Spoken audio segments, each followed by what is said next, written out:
Πέρασε. Α, μερσή. Λοιπόν, τι λέγαμε για τα μοντέλα. Darling, ας αφήσουμε πια τις business. Τα είπαμε. Θα πάμε στην Αθήνα, θα κάνεις μια μεγάλη επίδειξη και μετά θα πάρουμε όλα τα μοντέλα στο New York. Έλα, ας μιλήσουμε τώρα για άλλα πράγματα. Darling, τι έπαθες. Τι έπαθες.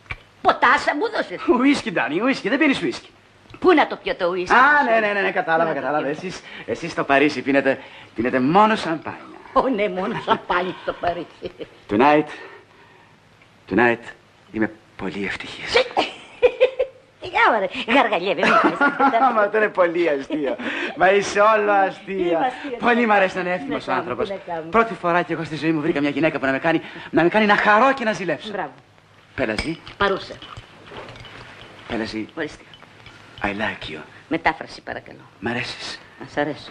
Μ' αρέσεις Σιγά. πάρα πολύ. Ωραία, τα κουτσινάτα. Πολύ μου αρέσουν τα κουτσινάτα. Πέλαζη. Πέλαζη. I love you.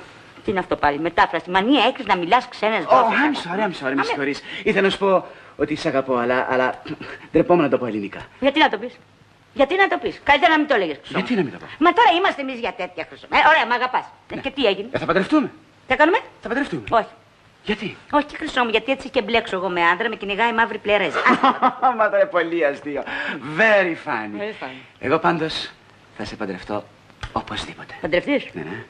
Βλέπεις τι κάνεις. Τι? Το τραβάει το κορμάκι στο μνήματάκι. Μ' αρέσεις πάρα πολύ και δεν υπολογίζω τίποτα. Εσύ δεν αισθάνεσαι ευτυχισμένη. Πολύ.